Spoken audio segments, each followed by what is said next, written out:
Hello, everyone. I'm Ronan Unchained with Samuel Leggett, and we're back. For Logan's got his claws back. That was an amazing episode, and now I think we're heading into the end game of what this story is for season 2, involving Apocalypse. Sam, how you doing? How are you feeling going into episode 6? This has been amazing. Last episode was dang near like a horror alien. It was freaking nuts. Yeah. And I mean, I think the thing that's so really cool is that it can only go up from here based on the story trajectory. I think it's about the execution. The execution is what I'm hoping it maintains, because this is now the second half of everything. Correct. I agree. I'm not going to wait any longer. Without further ado, I say let's get busy. Oh my God. You got to stop this foolishness. Oh no.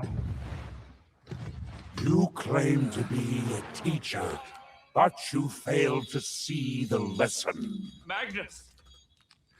I'm sorry. I can't. Charles, I'm sorry. You're making us rewatch this again? Oh my God. Memory simulation complete. Danger room. Reset. Wow.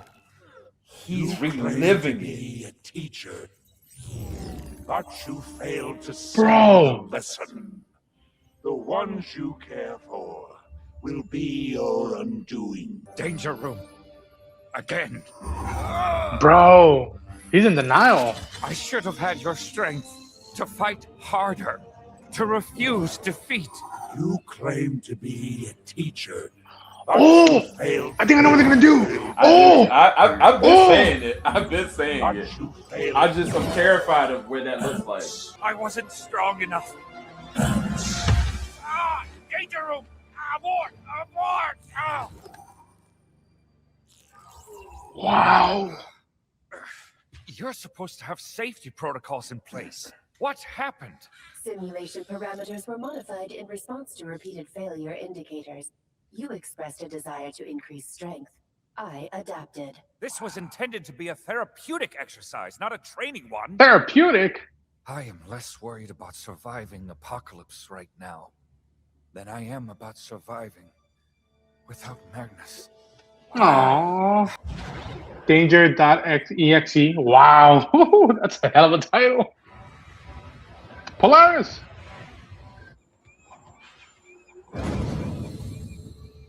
I wonder if they know. I don't like this.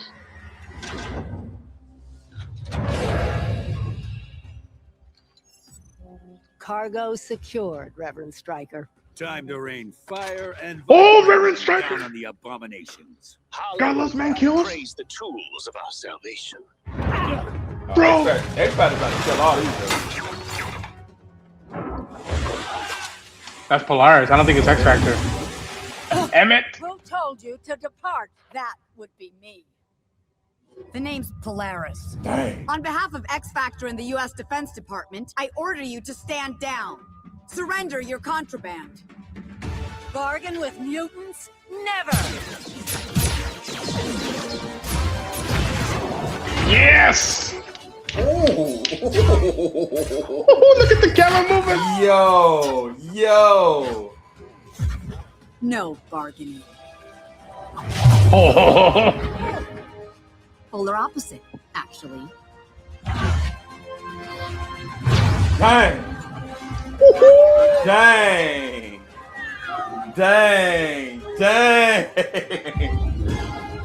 Yo, don't drop it on them, though. Don't drop it on them. Terrorists or not, those are human lives. You are out of control. Stand down. Human lives? Polaris, keep it together. Do not engage. I am not the one who needs to be controlled! Polaris, no!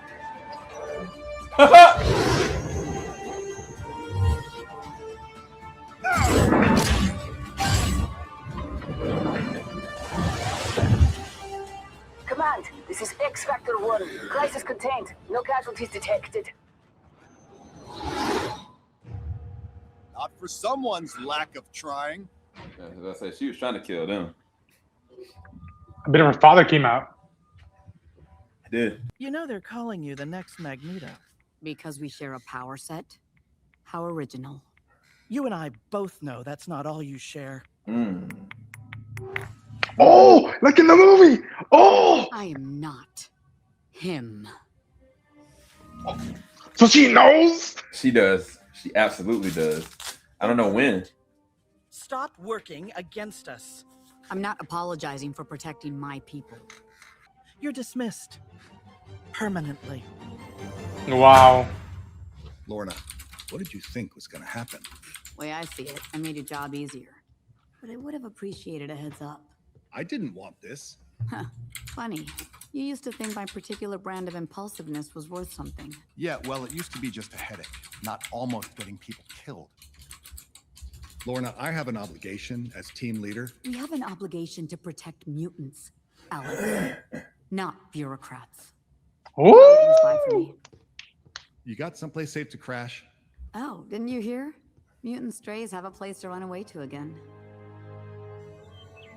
Ooh.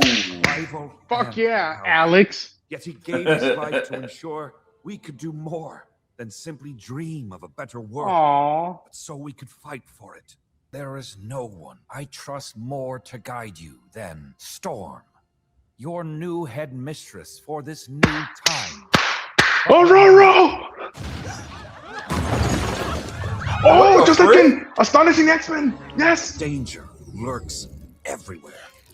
that is a deep cut. You Oh, must be pushed, tested to ensure your strength, so that when the time comes, you will be ready to carry on the fight.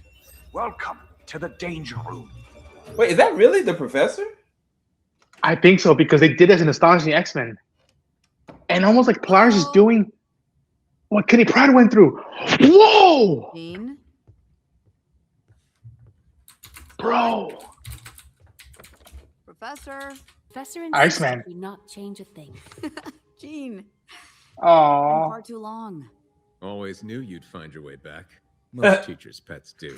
Pot meets kettles. Hank! Polaris, my friend. Wait, Every what? parting is a form of death, as every reunion is a type of heaven. Tryon Edwards. A bit obscure. Nonetheless fitting, my dear. Not the homecoming I expected. Everything we learned, all the training. Wow, man. I'm Wow. back in the same place. World less safe than ever. I love this. Oh, they're playing basketball. There was nowhere for these kids to go. Wait, Bro, I told myself bro, X-Factor was doing wait. the right thing, getting them off the Was that streets, Morph? but Did Morph do That's that? Morph. That's Morph. Oh, okay, That's I was Morph. about to be like, what the freak? contained. We've all made mistakes. Recent events have just put them all in starker relief. Guess you saw the headlines? X-Factor operative, Magneto's heir apparent. Quite a mantle to carry. We may be blood, but that man is not my father. Oh, You were the man. one who raised me. Wow. He was too busy off raising hell. Wow. I know. I you wonder have if Magneto always wanted ever, to be like, your own person, but perhaps had an issue with understanding that. your father might teach you something about yourself. Mm. No one's gonna tell me who I am, but me. Where you want you freshmen hanging out with the unstable school dropout? Please, they met Wolverine.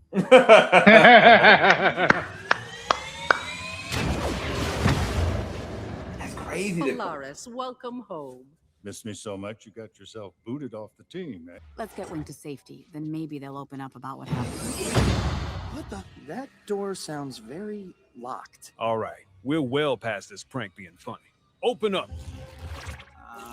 What's going on? Great. Now there's no doors at all. Oh my God. When in doubt, open fire. Interesting lesson for the kids. Where I come from, you don't shoot first, lesson's over pretty fast. How many X-Men does it take to find an exit to their torture chamber? Whoa! Look out! Jeez, ow, dude. Dude, you almost died. Such a Shut team. the hell up. Behind me! Stay alert! Yo, the Danger Room has lost his mind. Yes. Literally. It has a conscious now. Hey, shoot first. Lesson learned. As they have strengthened, Oh, so nice. must I. And now, so must you. What happened to the perimeter breach? I thought you said the system detected a threat. No, it became one. Oh! I prefer to deliver the punches myself. You remain the A+ student. To continue to prepare you, I had to get smarter. Doomed to fail. Wow. Just like your father. Wow. Polaris, get a grip. You're hurting the students.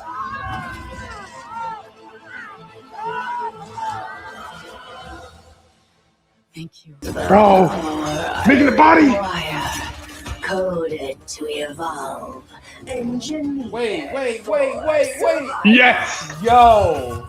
No, there. He's a damn killing machine. Now, shall we begin? Yo. What are they doing? What are we doing right now? Oh. Got the nerves. Oh. Yo, she's for a two-piece. Catch down. Dude, they took stuff from Astonishing X-Men run. Like, it literally opens up like that. Like, oh. We're with you, Professor. Wherever your dream takes us. Ooh, the new X-Men costumes. Oh, from the Grant Morrison. Oh. Evolved. Escaped. It's the danger. Polaris? Polaris, come in. No good. She knows all our moves. Maybe not all of them. Yeah. Hank, your wrist computer. Do you think you can... Great minds, Professor. Reprogrammed with fresh code, her predictive systems will not be able to anticipate your maneuvers. You wanted to learn how to survive in a world without Magneto. And where better to begin than in the ashes of your greatest failure? Ooh. Whoa. Holy shit. What a pity. I ruined your fancy chair. It's all right, child. You did bring me another ride.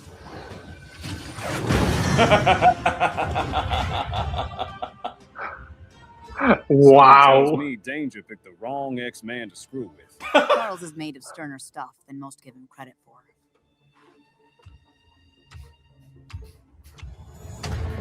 What a shot. Oh, man. Oh! I'm just a product of what I'm molded from. As are you. Oh! Destined to repeat the sins of the ones who made us. Bound to our creators. Like magnets. Oh! Fudge. How the frick is he even doing that? Oh, they're working together. Oh, this is insane. This is oh my god. OD. I'm not gonna lie. Oh my god. The 10-year-old version of myself is like losing it right now. Yes. Because I would have never in my wildest dreams dreamt to see something like this. Survival. Wow. The fittest. You are your father's daughter. I have seen him do the incredible. Now, so must you. Dang, this is crazy. Wow. I never knew him. Well, I did. And I can use my powers to share every bit of him that still lives on in me. This is insane. This is way too wow. much right now. I can't even handle any of this. I am trying to be better. Oh. What am I watching right now? What the freak am I watching right now?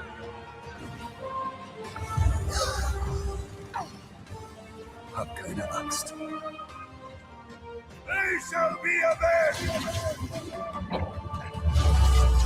Go! What are you doing? You do not need to be controlled, Lorna. You never did. You just need to embrace all of who you are and unleash it. Go! Finally. Strength. Yo. Oh, the Danger Room lost his freaking mind, bro. Charles messed the Danger Room up so bad. I felt him, Professor. My father. So did I. I think I finally understand. what we must do next. Ronan, what the freak? Anything. Bro. It is, ladies and gentlemen, Wait, are they gonna work with X? I give you X-Corp. If Charles Xavier thinks that he can skirt federal laws by reestablishing his X-Men overseas, he should be prepared for the blowback. The Justice Department will challenge X-Corp's plans. Wow. Danger was right. Wow. The world has changed, and the threats are only growing by the day. I can sense it. Sense what, Professor? Apocalypse. Athens. Oh, the Watcher! The Watcher! Oh! Wait, what? What? The Watcher! The Watcher was right there. Oh!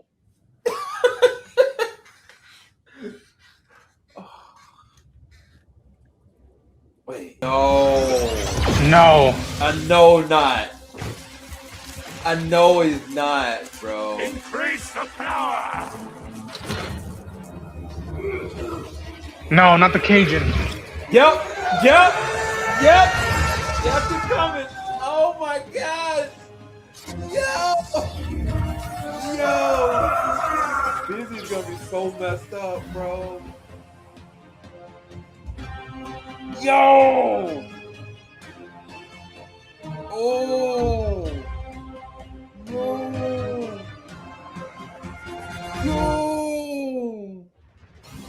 Yo.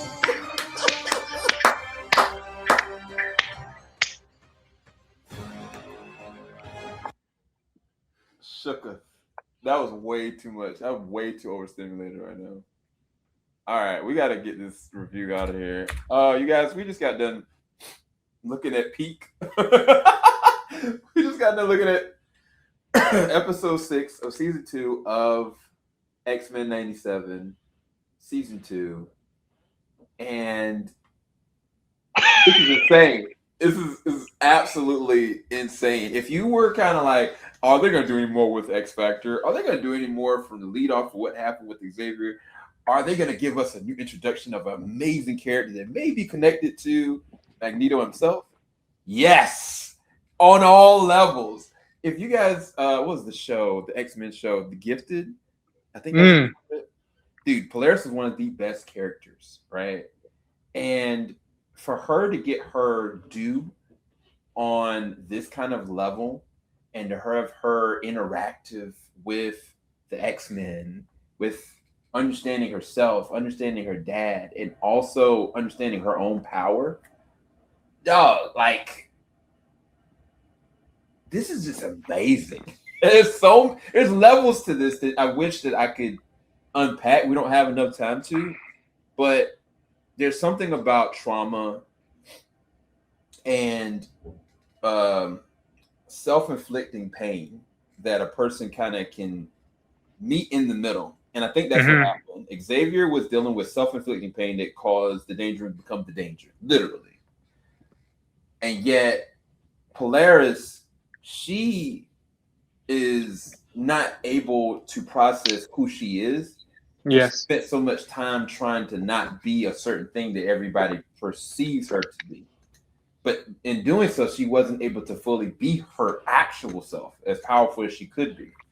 And both of them were causing small rifts that become bigger problems. And at the epicenter is Magneto, who's no longer here. And you would think that power vacuum would cause terrible things. That I was like, oh, Xavier's going to go down a dark path. Polaris is going to take this with very much so a lot of rage and just rage out. But it was the complete opposite. And that is hard writing to do. It'd be easier to make them go down a darker path than bring them together to be the X-Corp, bro. What the fuck did I watch? Sorry, I've been ranting. Go ahead. No. I literally am like trying to comprehend that, like, this reminds me a lot of the Goblin episode of season 1 where Jean Madeline Pryor becomes the Goblin Queen, and how that's a whole storyline of like Nathan Summers becoming the origin of his Cable condition and Mr. Sinister. Like, that was a whole run, and they did it in one episode. And I thought it was so brilliantly done that, again, there's a lot of stuff that we missed from that run, but we got to the core of it, of what it's about in this interpretation. Absolutely. And we did it with this one. Like, again, there is a lot of this episode is dealing with the fallout of Magneto's death. In Astonishing X-Men, the run by Josh Whedon and John Cassaday, I believe, that was dealing with the death of Jean Grey and where Charles Xavier is at, and how does the X-Men deal with that? And I'm telling you, I was freaking out because the Danger Room isn't sentient and has consciousness, so that happens. But like there were sequences that and again, that's my favorite run of the X-Men.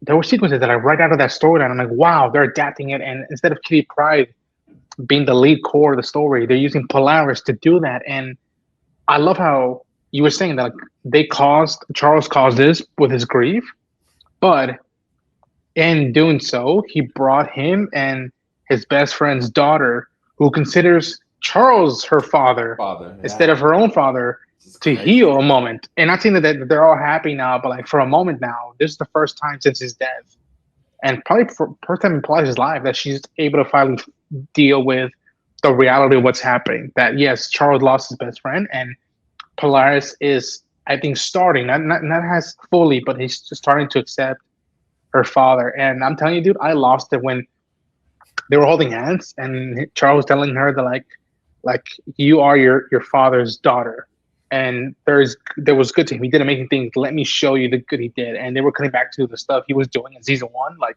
him saying, "I'm trying to be better," and they will be avenged, and holding the little kid, don't be afraid in German. Like it was magical. And the notion of like how she's an ex-student, and what does that mean when she deals with those young kids in the Danger Room at one point, and her dynamic with Bishop, and the notion of sovereignty, the politics stuff, the notion like Cooper saying those are human lives, not terrorists. And it's like, really you want to consider them more human than terrorists? They're terrorist people right now acting. And then the whole notion of Alex Summers defending, I told you we was going to go down this route. And I never thought they would use X Factor as a, no pun intended, factor to deal with the notion of policing.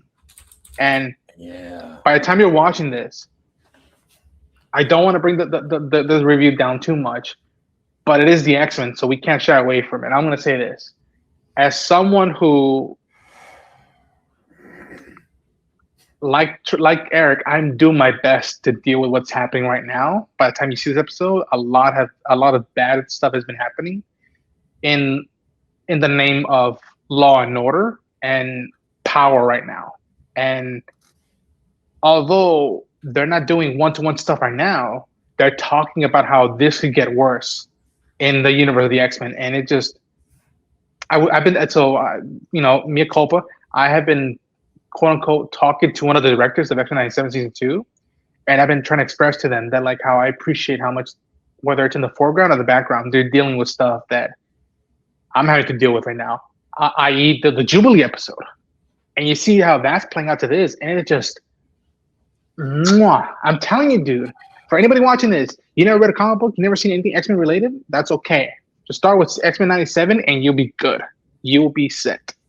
Oh, Sam, this is so good. Yeah, they, even with like small little touch of like Bishop kind of being like not understanding or comprehending why these kids are being so spoiled, and yes, like even Xavier having to tell Polaris like he doesn't understand, and then when they get to see what his like this is where I grew up.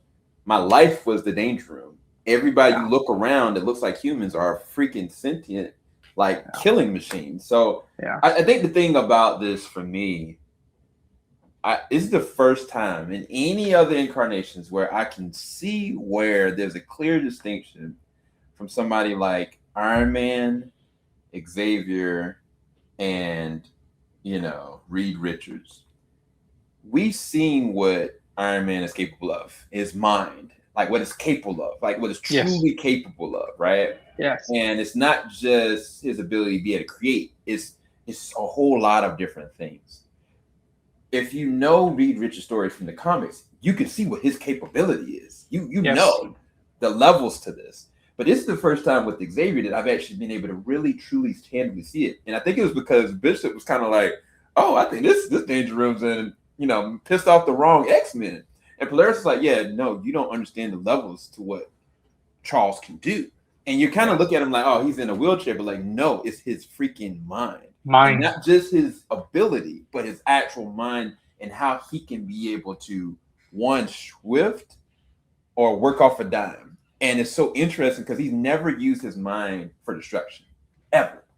And it's kind of like he could have this time around, but instead he still came out on top with collaboration. Having Bishop be the one to go and take in everything and intake everything. Having him holding Polaris' hand, get her mentally where she needs to be, while also conditioning himself to adapt to his own trauma. That's insane. And then using that against the Danger Room that effectively, I don't know how they would have been able to stop it minus the Phoenix Force. I don't think they would have been able to. So it just shows like that's why this person is a pillar of the Illuminati. Like there's levels to what these persons are capable of. And that's the first time I've ever seen it like this. Makes me terrified of Charles, but at the same time, I understand why he's so essential. And can I add on something that I don't want to gloss over and let people know that we didn't forget? I was freaking out. I don't know how you feel about this, Sam. When Charles named Aurora headmistress of the school, like that is, I'm telling you, y'all, like as much as I love these characters, what it's also so powerful of being a comic book fan or being a fan of fiction like this is when the torch is being passed, and when it's either justified or it's an honorable notion. Charles knows I can't be the headmaster right now. I can't. But I have had students, and there's someone who I know who can lead. And especially how we saw how Aurora dealt with the oh my gosh, the tunnel people. I keep forgetting their names. Yeah. The Morlocks. Morlocks. And how that's played out, like it is brilliant, dude. And so I was just geeking out that Aurora got headmistress, and I was like, yo. Both seasons have treated Storm better than any kind of incarnation. Because, Days of Future Past and other ones, we see where she kind of, gets up, but it doesn't feel earned because of the execution of it. With this, you understand, anyway, 10 out of 10. I enjoyed it. We're about to go and look at more. Hopefully y'all enjoyed this review. We'll be back. We promise. We'll talk to y'all soon. Yes. Oh my Hang God. on. You guys, one last thing. We apologize because this happened after everything. What Apocalypse is doing.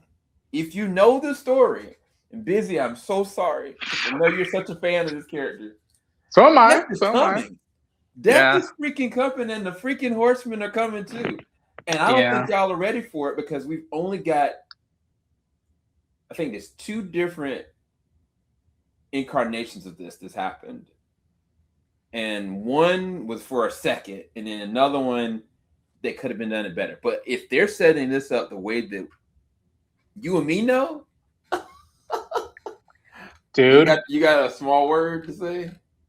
I'm gonna say share. Like, listen, my girl, and this is not even. It's just an observation. Rogue hasn't been the main lead like she was in season 1, alongside Eric and Scott and Jean.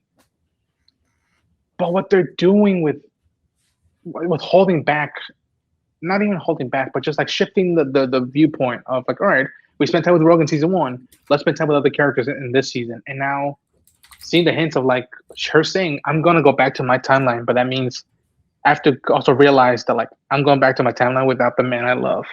And if they've been waiting till the end of the season to deal with Rogue's trauma and grief, and where that might lead, I might cry again. I'm not gonna lie.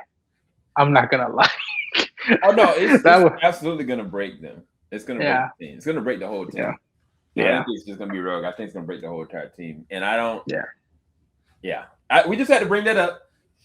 We'll be back. Hold tight.